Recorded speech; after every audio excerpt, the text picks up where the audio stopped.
The surviving lower courses are as large as those of his father's Great Pyramid. Howard Hawks filmed them for his Hollywood epic. But wasn't Djedefre turning his back on his family at Giza, just like George Reisner thought? In fact, Djedefre is quite a traditional king. He did exactly what his grandfather did, and his father. He built a monument on a new site, as they did. Far from abandoning Giza, Djedefre then returned there to build the greatest of all his monuments, the Sphinx. But in an age before iron tools, how was the world's largest single stone sculpture actually built?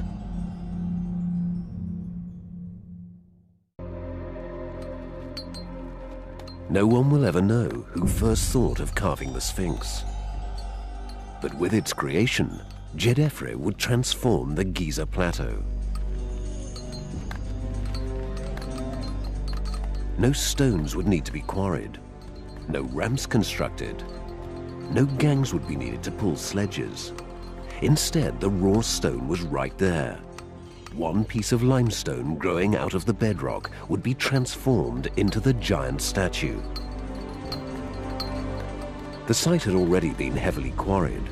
Khufu had taken away stones to build the Great Pyramid and left a large piece of rock standing straight up in a flat basin. For Djedefre, this was an opportunity to create something exceptional. This was the first big statue. We are in a period of big things. They just have built the biggest pyramid, and they built the biggest statue. The two biggest monuments of Egypt are there, one next to the other.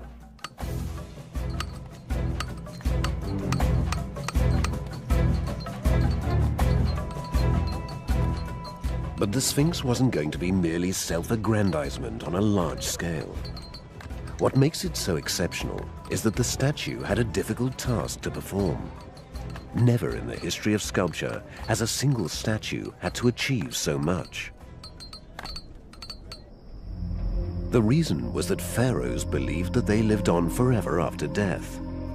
But this continuing life was only possible if their support on earth remained strong. Djedefre was all too aware that his father's power had weakened towards the end of his life. Even during Khufu's reign, his mother's tomb had been raided, and this had been the very worst thing that could have happened. It made a mockery of everything they believed in. If there is no respect, there is chaos. Everything will collapse.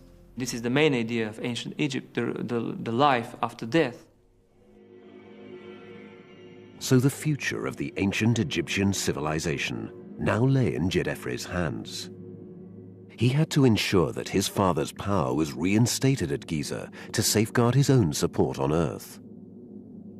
Creating such an important, such an enormous image of Khufu, the god, the dead king, will improve his image and also will improve the image of the new king. So I think that this could be an explanation why the Sphinx was built.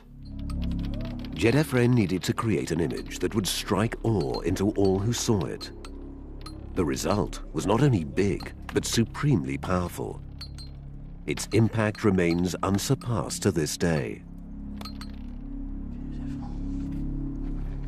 Vassal has invited Glyn Williams, head of sculpture at the Royal College of Art, to help him understand how it was carved. This is the first time he has seen the Sphinx. It's a beautiful, beautiful, simple, an enormous size. I mean, I don't think I've ever seen anything this sort of size as a single object. So I'm knocked sideways. I could stay here all day actually and just do it. I mean, it's a wonderful experience. Saying it's lovely would be so inadequate. I mean, in fact, most words are inadequate for it. I mean, all one can do is feast your eyes on it.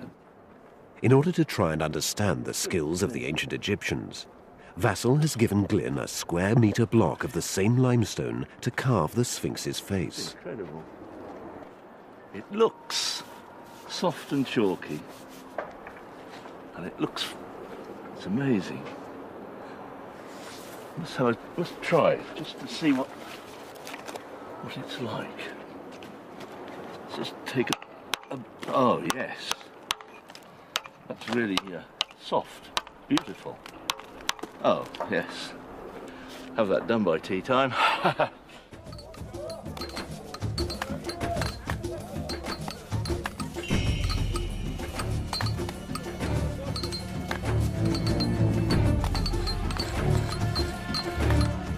Like the ancient Egyptian craftsman, Glyn has to mark the outline to figure out which sections of stone to cut away. In carving, you have to think in reverse. You have to take away all the stuff that's not there. The nose has to be left, a piece of stone left for the forehead, a piece of stone left for the chin. It's like emptying a bath of water around an object. As the water goes out, it leaves the prominent bits up. Before he started carving, Glyn made a small model to work from. I find it very useful to have a maquette which you can simply put some basic measurements on and knock off the bits of stone that you know you don't want. I don't know whether the Egyptians would have done something similar. It's likely they may have done, particularly working on a scale like this.